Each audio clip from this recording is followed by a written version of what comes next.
Hello everyone! Welcome back to Reyna May Official at ito po yung late update mo na po ito, no? At hindi ko na-edit na yun nagka-time. At ito, sana tatasa nagsasabi po na walang ginagawa si Reyna araw-araw. Nakatambay lang daw. Hindi daw nag-aaral. Ito po yung ebidensya at ito wala na maraming explanation, no? Si Reyna nag-aaral po sa private school po at suportado po yun ng dalawang grupo, Reyna Best Time Ever and Reyna's Community. Ayan, sana po alaman niyo muna bago kayo mangbabash na sa nanay ng bata na hindi daw pinapaaral, ginagamit lang daw. Ang dami nilang sinasabi. Ayan, ito no, yung hindi nagawa ng mga idol nyo, nagagawa po ng mga supporters na Reyna.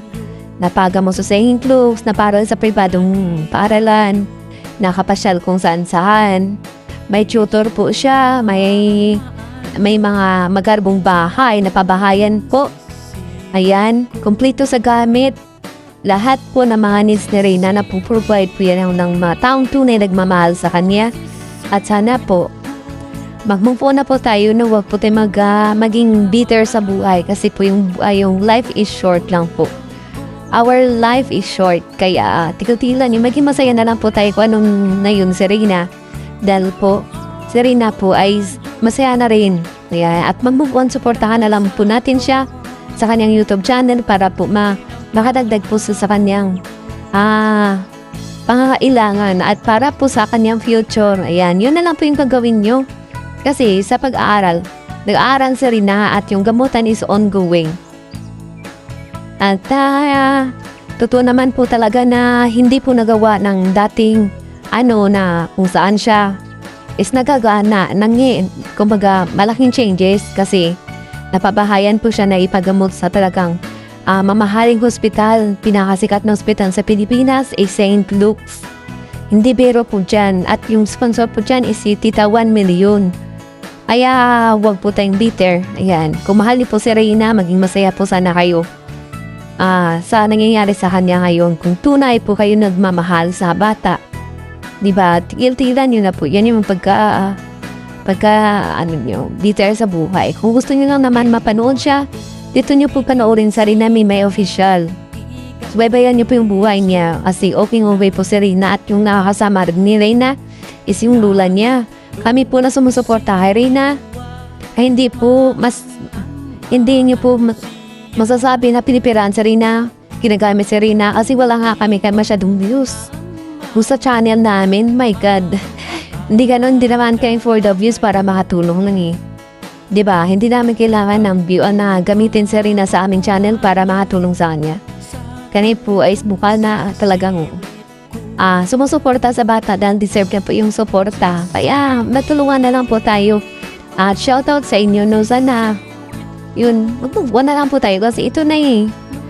Sa pamilya niya na po yung bata. Pwede niya naman, puntakin, dalawin, is open po. Kausapin niyo lang po yung nanay. At wala po kaming, dyan, karapat pa na mag-desisyon. Doon po kayo magpaalam sa pamilya ni Reyna. Kami po ay supporter, sponsor na hanggang sa pagsuporta lang.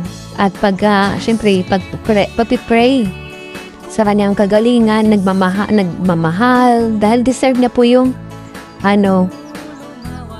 attention and love and care, di ba? Di ba? Yun ang kailangan ni Reyna para yung mga noon na hindi niya naranasan sa buhay niya, di ba? Na niya na ngayon? Na-achieve niya na ngayon, di ba? Dapat be grateful, di ba? Be grateful po tayo sa mga nangyayari ngayon sa kay Reyna kung mahal mo po siya dahil malaki po talaga yung pagbabago ng buhay niya. Dahil tingnan niyo naman si Reyna, di ba? Ang laki na po ng pinagbago niya. Magaling na. Yan, sabihin man natin hindi 100%. Pero sobrang laki po ng pinagbabago niya. Kung makita niyo po si Reyna sa personal. Minsan sa live niya, natitension po yun siya, guys. Natitension po siya. Dahil si Reyna mahihain po talaga. Real talk yan. Mahihain si Reyna sa personal. Pag alam niya na sa live siya na sa video, siya hindi niya alam kung anong gagawin niya. Natitense po siya. Yun ang katotohanan. Kasi Sa Reyna, nagdadalaga ni, dalaga na po yung ano niya, yung galaw niya, dalaga yung puso niya, dalaga isip niya. Ay, nahihiya po yan. Hindi tulad noon na, hindi pa talaga siya magaling, bahala kayo dyan. Sige lang siya ng sige, wala po siyang pakialam. Ayan si Reyna po, ibang-iba na po siya sa mga ginagawa niya noon. Kasi dalaga na nga eh. At dito lang po, ayan, support po natin yung kanyang Facebook po. Reyna May My Page, ayan, kanya po yan. Ayan, pakisupport, pakifollow nyo po yung Reyna May My Page. Ayan, minsan nagpo-posting po dyan. Yung mga uploads ni Reyna, mga latest uploads ni Reyna, nagpo-posting po dyan. At malaking tulong din po yan sa kanya kung na-monetize. And syempre po, na rin po, supporta yan, 0204, Rowena Name, Federico Santos, ayan. Joel Salcedo, Katay Sotok, sino pa ba? Malo de los Santos. And sa lahat po guys, nakalimutan ko na yung iba. Suportahan po natin lahat, lahat na talagang sa katotohanan. Maraming salamat po. At ayan, dito na lang po siguro, I love you all and God bless us all.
Na